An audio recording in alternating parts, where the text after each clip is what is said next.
Mi nombre es Jennifer Lilian Pérez Chan y hoy voy a hablar acerca de las rutas de señalización celular. Este tema es un poco fascinante porque en sí explica cómo las células se comunican entre sí y cómo se responden por medio de estímulos. En sí, pues básicamente esa es la señalización, como su lenguaje de las células y pues cómo van coordinando sus funciones. Lo que quiero es hablar cuáles son las rutas de señalización, cómo funcionan los mecanismos moleculares, cuáles son los segundos mensajeros más importantes y pues cómo se ve aplicado con un ejemplo que voy a decir, que tiene ligando, receptor, vía y pues célula. Este tema es muy importante porque muchas enfermedades como la diabetes o incluso el cáncer tienen su origen en fallas de estas rutas. Para dar un poco más de introducción al tema, voy a explicar un poco más acerca de esta. La señalización celular es el proceso por el cual una célula percibe una señal y responde a ella. Esta señal puede venir de otra célula o del entorno o incluso de una misma. Hay diferentes tipos de señalización. Por ejemplo, hay la autocrina, donde la célula se estimula a sí misma. La paracrina, que ocurre entre células pues, cercanas. Existe también la endocrina, que es a larga distancia usando pues, hormonas que viajan en la sangre, así como la insulina. Y la yuxtacrina, que requiere contacto directo entre dos células. Un ejemplo sería pues la insulina. Esta viaja por la sangre y esta avisa también a otras células que capten glucosa. Eso es señalización endocrina, básicamente. Bueno, ahora voy a explicar los componentes de una ruta de señalización. Una ruta de señalización tiene varios componentes clave. Primero está el ligando, que es la molécula señal como una hormona o un neurotransmisor. Puede ser hidrofóbico y como las hormonas, esteroides, o hidrofílico como la insulina. El segundo componente sería el receptor, que puede estar en la membrana plasmática como los receptores acoplados a una proteína G o los receptores tirosina quinasa o dentro de una célula como los receptores nucleares incluso. Después viene la transducción de la señal. En este, el estímulo inicial se convierte en una reacción. Aquí ocurre la amplificación. O sea, es como una señal pequeña que genera una gran respuesta.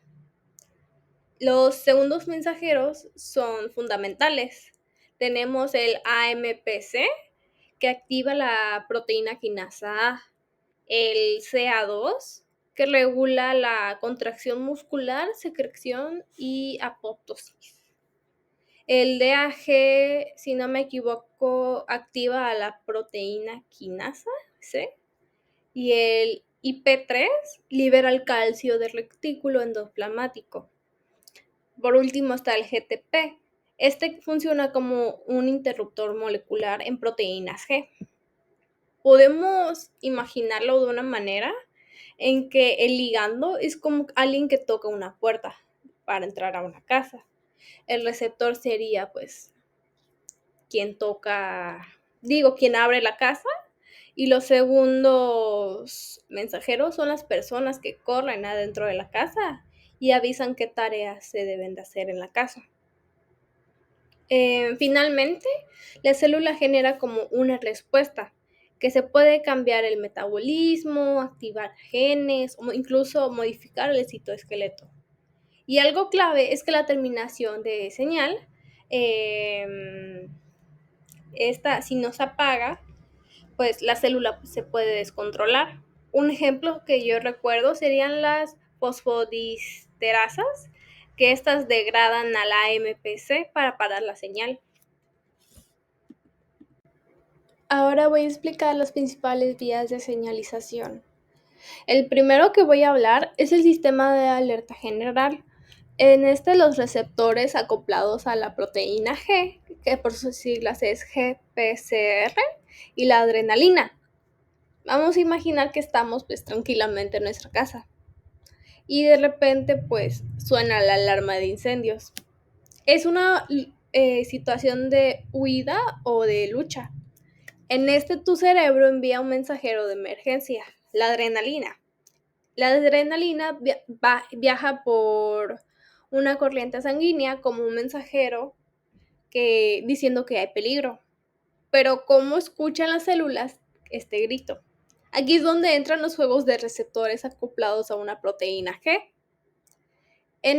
Vamos a pensar en un GPCR, específicamente el receptor de la adrenalina, como una cerradura especial situada en la pared exterior de la célula, la membrana celular. La adrenalina es la llave perfecta para esa cerradura. Cuando la adrenalina se encaja en el receptor, que sería como la cerradura, cambia de forma por dentro, como si alguamente hubiera gritado la llave en la cerradura. Este giro activa un guardia de seguridad interna llamado proteína G. La proteína G está normalmente dormitando, pero al ser activada por el receptor, se despierta de golpe. Es como si recibiera una palmada en su espalda o simplemente se despertara de repente. Esta inmediatamente activa corre a través del citoplasma de la célula, si no me equivoco, que es el líquido interior, hacia una máquina generadora de señales llamadas adelinato ciclasa. La proteína G le da como una orden de enciéndete y empieza a trabajar. La adelinato ciclasa, ahora encendida, empieza a fabricar frenéticamente pues una molécula mensajera secundaria llamada AMPC, que se llama en sí adenosín monosfato cíclico. Vamos a pensar en esta como si fueran miles de pequeñas notas de papel que se reparten por toda la célula, propagando que la noticia de emergencia. A estas notas tienen un destinatario principal. Estas serían una enzima muy poderosa llamada PQA, que es la proteína quinasa A. Cuando suficientes notas de AMPC se pegan a la PQK, esta se activa. La PQK es como un general de ejército celular que una vez activada sale disparada y empieza a dar órdenes muy específicas. Su forma de dar órdenes es mediante un proceso llamado de fosforilación, que es como pegar una pequeña etiqueta química o un grupo fosfato a otras proteínas. Esta etiqueta actúa como un interruptor de encendido. En este caso, la PQK fosforila y activa otra enzima que se encarga de descomponer el glucógeno, que es como la forma, si no me equivoco, en la que almacenan glucosa, como una despensa de energía. A este proceso de romper el glucógeno se le llama glucogénesis. Este proceso es crucial ya que principalmente en las células del hígado ocurren, que son los hepatitos, y en las células musculares.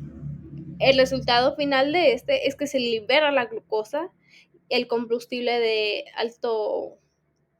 del cuerpo, pues, directamente al torrente sanguíneo para que los músculos y el cerebro tengan energía instantánea para enfrentar la amenaza, ya sea para luchar o para salir corriendo. Lo mejor de este proceso es que tiene todo un sistema de amplificación de señal. Es como el efecto de una bola de nieve que cae por una montaña. Una sola molécula de adrenalina, que es el mensajero, puede activar muchas proteínas G y cada una de esas puede mantener encendida la adelinato y para que produzca cientos o miles de moléculas AMPC. Cada molécula AMPC puede activar una molécula PQK y cada PQK puede fosforilar y activar a cientos de proteínas. Al final, una sola alarma de adrenalina puede movilizar un ejército de miles de enzimas. Este sistema, si falla, simplemente nos quedaríamos, pues, sin reaccionar. Bueno, ahora voy a hablar del sistema de almacenamiento y ahorro, que son los receptores tirosina quicasa, RTQ y la insulina. Para voy a volver a poner un ejemplo. Hay que imaginar que la crisis pues ha pasado. Nos hemos comido pues un buen plato de comida y nuestro nivel de azúcar en sangre, que se debe a la glucosa, en este momento de guardar ese exceso de energía para más tarde, entra un mensajero de la abundancia de la insulina. Y su receptor, que sería el receptor tirosina quinasa, es completamente diferente al de la adrenalina. Mientras que el GPCR era una cerradura sencilla, el RTQ es la insulina, es una estructura mucho más compleja, como una doble cerradura o un puente levadizo. Cuando la insulina, que es la llave, se une a la parte exterior de este receptor, hace que dos partes del receptor se junten. Este abrazo hace como que el receptor se active a sí mismo mediante un proceso de autofosforilización. Es como si el puente levadizo, al cerrarse, encendiera por sí solo sus propias luces de alerta y sacara pues sus cañones defensivos. Estas luces de alerta serían las partes fosforiladas del receptor. Son ahora un punto de atracción para otras proteínas dentro de la célula. La primera proteína importante que acude se llama el IRS, que sería el sustrato receptor de insulina. El receptor fosforilado le pega a sus etiquetas químicas, fosfatos, a la IRS, activándola. La IRS activada es como un mensajero que va anunciando que la insulina ha dado el orden de almacenar. Este mensajero recluta entonces pues a otra proteína clave, que sería el API3K, que si no me equivoco se llama fosfatidinotisol 3 quinasa. La PI3K es una máquina especializada que, aunque una vez activada y modificada un lípido de la membrana celular llamada PIP2, para convertirlo en otro mensajero diferente, el PIP3. Pensemos el PIP3 como si fuera una bandera que se clava en el suelo de una célula. Está marcando un punto de reunión crucial. En este punto de reunión, que sería el PIP3, se activa otro general importante, la proteína AQT. La AQT es fundamental y una de sus órdenes más importantes es dirigirse hacia los transportadores de glucosa GLUT4. Normalmente estos están guardados en un almacén dentro de la célula, como coches en un garaje. AQT, si no me equivoco, es la que da la orden de que estos coches, que serían el GLUT4, se trasladen urgentemente a la membrana celular. Una vez en esta, los GLUT4 pues actúan como compuertas que se pueden abrir, permitiendo que la glucosa que hay en la sangre entre rápidamente en la célula. Esto pasa sobre todo en los músculos celulares y en los adipocitos, que son células de grasa. Una vez adentro, la glucosa no se usa de inmediato, sino que se almacena ordenadamente en forma de glucógeno y también en forma de grasa, como llevando la despensa para el invierno. La conexión con la vida real aquí es muy directa y muy importante, debido a que para la diabetes tipo 2, en esta enfermedad, este sistema se estropea. Puede ser porque el receptor, que es el puente levadizo, no funciona bien, o porque los mensajeros internos como el IRS están agotados, si no me equivoco. El resultado es que, aunque haya mucha insulina en la sangre gritando que se debe almacenar glucosa, las células se vuelven sordas a la orden y esto se le llama resistencia a la insulina. La glucosa se queda en la sangre sin poder entrar a las células y esto con el tiempo pues causa muchos problemas en la salud.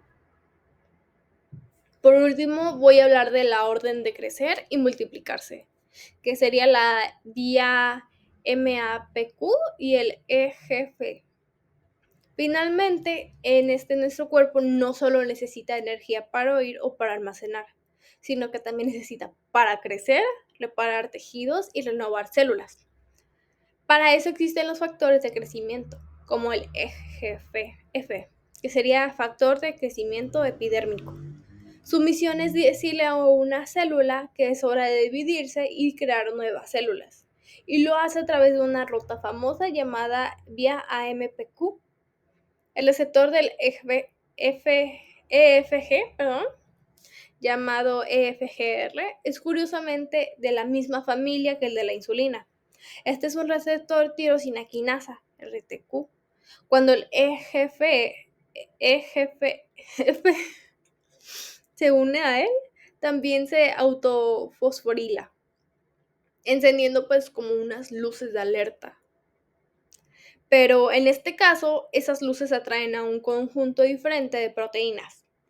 Esta señal no va hacia el almacenamiento de energía, sino que hacia el núcleo de la célula, donde está el ADN. Puede activar los genes de la división celular. La primera proteína clave es que se activa en esta cascada de Ras. Ras es un interruptor molecular pues muy importante. Normalmente está apagado, pero cuando el receptor fosforilado, le da pues como una orden, Ras se enciende. En esta cambia de GDP a GTP. Ras encendido es como el botón de inicio de una reacción de una cadena. Una vez activado, recluta y activa a la siguiente proteína en la línea llamada RAF. RAF activa MEC y MEC activa ERQ.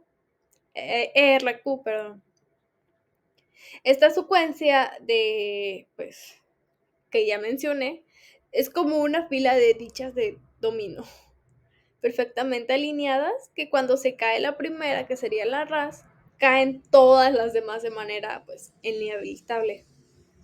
La última ficha que dominó RQ es la que entra en el núcleo de esta célula.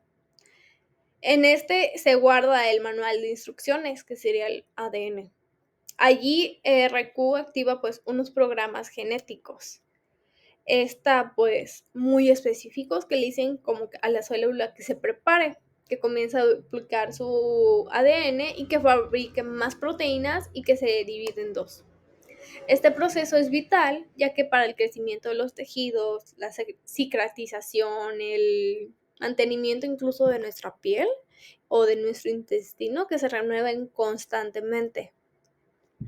Para la importancia de esta vía es tan grande que su mal funcionamiento tiene consecuencias muy feas. Si alguna de estas proteínas de esta cascada, como RAS, RAF o incluso el propio receptor EGFR,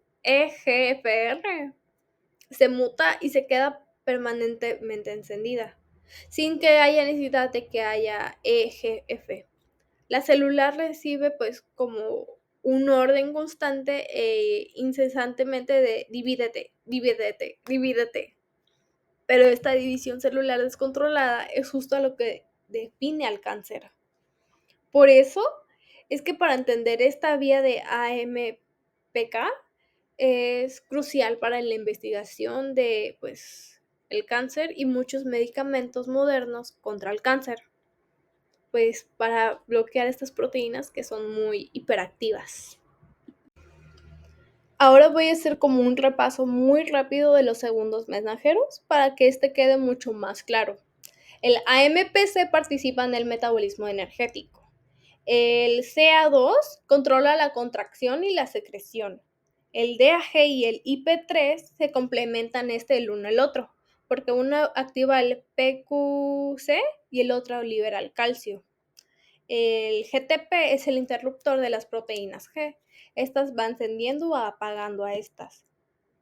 Cada mensajero, tiene un papel específico, pero juntos forman como un sistema de comunicación demasiado dinámico entre ellos. Ahora voy a dar un ejemplo con la insulina. La insulina viaja en la sangre después de que se come. Llegó a una célula muscular y se une a un receptor en la membrana. El receptor de la insulina se activa y se fosforila. Se despierta la proteína IRS, que se llama PI3Q, y esta produce PIP3, que recluta a la AQT. AQT manda a los transportadores GLUT a la superficie de la célula. Ahora la glucosa que está en la sangre puede entrar y almacenarse como glucógeno. Gracias a esta, la célula pues tiene energía y glucosa en la sangre disminuye. Este ejemplo es muy rápido, pero resume básicamente cómo un ligando, un receptor, los segundos mensajeros y la cascada final que genera una respuesta muy específica para cada tipo de pues acción. Para la conclusión, las rutas de señalización son los sistemas que permiten a las células comunicarse y coordinar funciones vitales. Vimos cómo un ligando pues activa un receptor, cómo se generan los segundos mensajeros y cómo se amplifica la señal y cómo finalmente la célula responde.